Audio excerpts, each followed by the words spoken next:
Hey guys, this is doctor Saurabh Jain और आज इस वीडियो में हम बात करेंगे कि क्या आपकी रिवीजन स्ट्रैटेजी होनी चाहिए लास्ट के 15 दिनों में। क्यों शॉर्ट नोट्स आपको बनाया जाना बहुत ज़्यादा ज़रूरी है और क्यों ये बहुत इंपॉर्टेंट है कि आप अभी से प्लान करके चलो कि एक्चुअली लास्ट में आपको करना क्या है। ओके सो सबसे पहले ना, जो बच्चे गलती कर रहे हैं और जो गलतियाँ वो कर रहे हैं, पहले हम उस बारे में बात करते हैं। देखो, एक छोटी सी कहानी सुनो। एक किसान था, उसे कहा गया कि वो सुबह शुरू करके दिन भर में जितनी ज़मीन चल लेगा ना, वो पूरी की पूरी ज़मीन उसको दे दी जाएगी। तो और लेकिन शर्त एक ही थी कि शाम को लौटते लौटते उसको पहुंचना उसी जगह पर वापस है जहाँ से उसने चलना शुरू किया था। किसान ने चलना शुरू किया, किसान को लालच आ गया। चलता गया। उसे लगा जितनी ज़मीन वो कवर कर सकता है दिन भर में कवर कर ले। उसे कर भी ली। शाम होते होते उसे ध्यान आना शुरू हुआ कि उसे वापस उसी जगह पर पहुँचना है जहाँ से उसने शुरू किया था। अब उसने वापस दौड़ना शुरू किया। वो भागता गया। शाम होते होते तक वो पहुंच तो उस जगह पे गया जहाँ पे उसने शुरू किया था। वो सारी ज़मीन भी उसके नाम पर हो गई, लेकिन वो इतना थक गया था कि वो वहीं गिर गया और वहीं मर गया। और यही मैक्सिमम बच्चे इस समय कर रहे हैं। वो भागने में, दौड़ने में और आगे की चीज़ें कवर करने में इतना ज़्यादा मग्न हैं और वो इतना तेज़ी से चाह रहे हैं कि सब कुछ कवर हो जाए कि उनको ये बात दिमाग में है ही नहीं कि पलट के ये चीज़ें कवर भी करनी है, पलट के ये चीज़ें रिवाइज़ भी करनी है। कोई सी भी ऐसी चीज़ जिसको आप एटलीस्ट 2 बार रिवाइज ना कर पाओ फाइनल एग्जाम के पहले, उस चीज़ को आज किए जाने का कोई सेंस नहीं है। क्योंकि आज आप करोगे, उस चीज़ को अपना टाइम भी दोगे और होगा क्या, फाइनल एग्जाम के पहले आप उसको रिवाइज नहीं कर पाओगे। एग्जाम हॉल में क्वेश्चन आएगा भी तो भी आपसे नहीं बनेगा, क्योंकि उस चीज़ को आपने प्रॉपर टाइम तो दिया ही नहीं।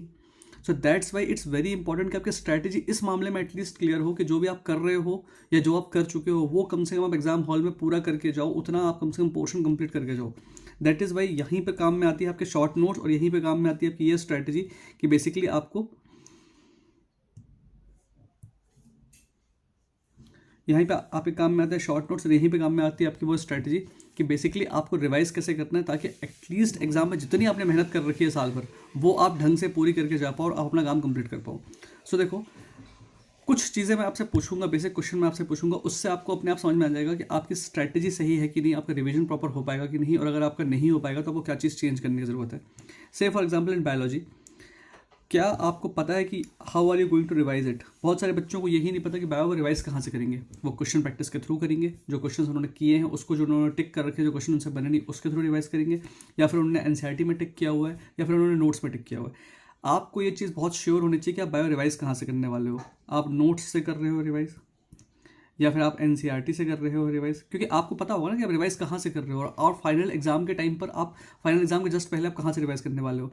ठीक है, या फिर आप क्वेश्चंस करोगे रिवाइज, ठीक है, या फिर आपने कुछ अलग रिसोर्स बना रखा है, या फिर आपने अलग से डायग्राम्स के लिए कुछ बना रखा है, ठीक है, या फिर आपने स्टेटमेंट क्वेश्चन के लिए कुछ कर रखा है। मतलब there should be a plan with you जिसका आपको एग्जैक्टली पता हो कि आप ये करने वाले हैं। तो आपको एग्जैक्टली पहली चीज़ तो ये पता होना चाहिए कि आप बायो रिवाइज कहाँ से करोगे, what is your revision strategy, किस जगह से आप रिवाइज करने वाले हो, ये आपके पास बिल्कुल स्पेसिफिक होना चाहिए।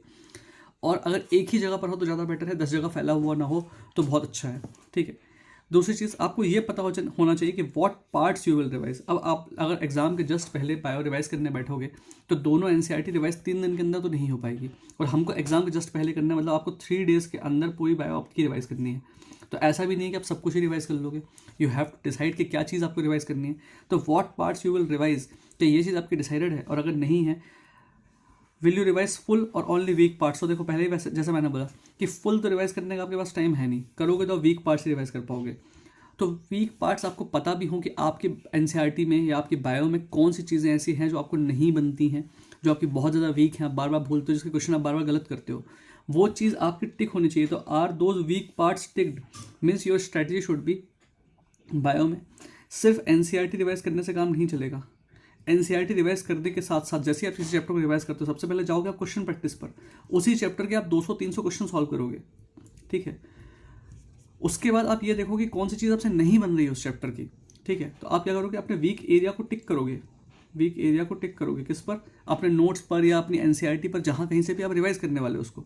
और ये वीक एरियाज़ को आप स्ट्रॉन्ग करोगे वापस से, और उसके बाद देखोगे कि इन पोर्शंस के आपको क्वेश्चन बाद में बन रहे हैं कि नहीं, क्योंकि आगे आप फिर क्वेश्चन करोगे, मिक्स क्वेश्चन करोगे, फुल लेंथ पेपर करोगे, कहीं ना कहीं से आपको समझ में आ जाएगा कि ये इस जगह के क्वेश्चन आपसे बनेगी नहीं। अगर ये एरिया आपका वीक रहता है तो उसको आप टिक लगे रहने दोगे। एक सडन टाइम के बाद हो सकता है कि वीक एरिया आपको बहुत अच्छे से बनने लगे और इसको फिर आप हटा दोगे अपने उस वीक एरिया वाले पार्ट से। आप बाकी बचा हुआ लेकिन पोर्शन को छोड़ दोगे कि बाकी वाला बचा हुआ पोर्शन जो आपका वीक है केवल उसी चीज़ को आप फाइनल एग्जाम के पहले रिवाइज करते जाओगे। मतलब आप क्या करोगे, वीक एरिया स्टिक करोगे अपने पास अपनी एनसीईआरटी में या अपने नोट्स में, और विथ क्वेश्चंस आपको एक आइडिया हो जाएगा कि ये चीज़ें अब आपको बनने लगी हैं कि नहीं, या कोई नया एरिया तो नहीं अब वीक हो गया है। इस तरह से आपके पास एक फाइनल एक लिस्ट होगी, आपके नोट्स में प्रॉपर्ली एक टिक लगा हुआ होगा कौन से पोर्शन हैं जो आपको लास्ट में रिवाइज करके जाने हैं, और इन वीक एरियाज़ को आपको करके जाना है एग्जाम के जस्ट पहले, क्योंकि यही वो पोर्शन है जो आपसे अभी नहीं बन रहा और यही आपसे फाइनल एग्जाम में नहीं बनेगा। यही वो डिफरेंस है जो क्रिएट करता है कि आप एम्स तक पहुंच पाते हो या नहीं, या यही ये डिफरेंस क्रिएट करता है कि आपको जीएमसी मिलता है या फिर आप प्राइवेट मेडिकल कॉलेज में रह जाते हो।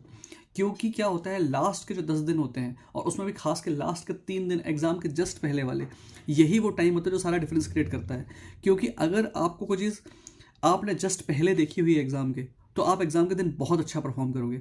अगर एग्जाम के जस्ट पहले आपने वो चीज़ नहीं देखी है तो आपको आती हुई भी चीज़ होगी, लेकिन एग्जाम हॉल के में आपको कन्फ्यूजन होगा कि इसका ऑप्शन ए है कि बी है कि सी है कि डी है, क्योंकि चीज़ अगर कोई बहुत स्पेसिफिक पूछ ली गई और वही आपका वीक पार्ट था और आप रिवाइज करके नहीं गए हो तो एग्जाम के दिन आपको नहीं बनेगा। इसलिए वीक पार्ट्स आपके एग्जाम के जस्ट पहले रिवाइज होने जरूरी है, और इसीलिए उनको टिक किया जाना जरूरी है, उस लिस्ट को बार बार चेंज किया जाना जरूरी है एज पर क्वेश्चन प्रैक्टिस, कि आपका जो वीक पोर्शन है अगर वो स्ट्रॉन्ग हो गया तो उसको आप हटा दोगे, कोई नया वीक एरिया है तो उसको अपनी लिस्ट के अंदर इंक्लूड कर लोगे। और ये चीज़ आपके नोट्स में, आपके एनसीईआरटी में, जहाँ कहीं से भी आप बायो रिवाइज करने वाले हो वहाँ पर टिक होना चाहिए।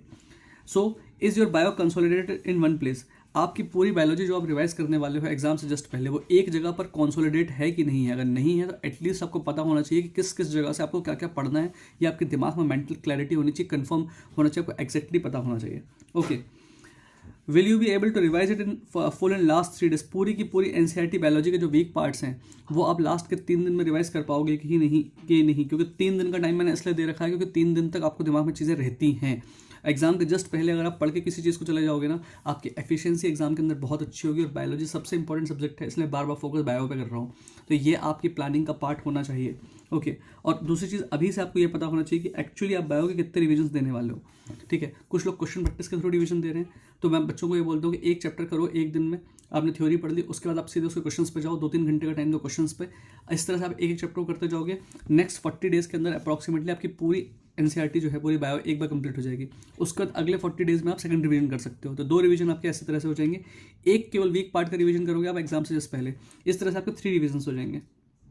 3 रिवीजन अगर आपने स्टार्टिंग के 2 रिवीजन ढंग से दिए हुए तो ये 3 रिवीजन सफिशिएंट होंगे आपको एग्जाम में अच्छा परफॉर्म करने के लिए। ओके, और एक चीज़ मैं पूछना चाहता हूँ कि क्या आप इनफ क्वेश्चन प्रैक्टिस कर रहे हो? देखो बहुत सारे बच्चों ने क्या कर रखा है, बहुत सारे बच्चे सिर्फ एनसीईआरटी रिवाइज कर रहे हैं। एनसीईआरटी आप रिवाइज करते रहोगे, आपको देख के भी ये लगेगा कि आपको सब कुछ आता है, बट होता ये है कि अगर आपने क्वेश्चन प्रैक्टिस के थ्रू इस चीज़ को नहीं देखा कि वो चीज़ आपको आती है कि नहीं, तो वीक पोर्शन आपका वीक ही बना रहेगा। आपकी आंख के सामने से वही लाइन गुजरती रहेगी, आपको लगेगा आती है, लेकिन एग्जाम में उसी पे क्वेश्चन आ जाएगा, हो सकता है आपसे ना बने। क्योंकि हमारा जो एनालिटिकल ब्रेन है ना, वो तभी वर्क करना शुरू करता है जब हम क्वेश्चन आपके सामने देखते हैं। अगर आप सिर्फ थ्योरी को पढ़ते रहोगे तो आपको लगेगा कि वो चीज़ आपको आती है, आपने पढ़ भी लिया, आपको समझ में भी आ गई, लेकिन जब तक आप उसमें आप वॉलंटरली अपना दिमाग नहीं लगाओगे, जब तक आप उस चीज़ पे क्वेश्चन प्रैक्टिस नहीं करोगे, जब तक आपको अपने दिमाग पे जोर डालना नहीं पड़ेगा, तब तक आपको समझ में नहीं आएगा कि वो चीज़ आपको वाकई आती है कि नहीं। That's why it's very important to do question practice in biology, और उसी के थ्रू आपको आपकी वीकनेस समझ में आएगी और वहीं से आपका रिविजन वाला प्लान डिसाइड होगा। केमिस्ट्री में सेम चीज़, केमिस्ट्री में आपके पास एटलीस्ट एक फार्मूला शीट तो होनी ही चाहिए, क्योंकि फार्मूला शीट के थ्रू ही आप लास्ट में रिवाइज करोगे। लास्ट में आप केमिस्ट्री का क्या रिवाइज कर लोगे? केवल वही स्पेसिफिक चीज़ें जो आपकी वीक हैं और आपके मेन फार्मूलेज। क्योंकि एग्जाम हॉल में बहुत ज़्यादा प्रॉब्लम ये आती है कि बच्चों को फार्मूले ही ध्यान नहीं आते। पूरा चैप्टर पढ़ा हुआ है, कॉन्सेप्ट आता है, सब कुछ आता है, लेकिन फार्मूला भूल गए। अब फार्मूला भूल गए तो एग्जाम में आप डिराइव करने तो बैठोगे नहीं। ठीक है, तो फार्मूला शीट आपके पास होनी चाहिए केमिस्ट्री की। इनऑर्गेनिक में कुछ की कॉन्सेप्ट्स आपके टिक होने चाहिए कि आपको ये रिवाइज करके जाना है। ऑर्गेनिक में कुछ की कॉन्सेप्ट्स होने चाहिए जो आपको ये रिवाइज करके जाना है। फिजिकल की फार्मूला शीट तो आपकी होनी ही होनी चाहिए। ठीक है, वीकेस्ट पोर्शन केमिस्ट्री का भी आपके पास टिक होना चाहिए कि ये चीज़ है जो मैं बार बार भूल जाता हूँ, मुझे आती है लेकिन मैं भूल जाता हूँ, इसलिए मुझे उसको रिवाइज करना ज़रूरी है।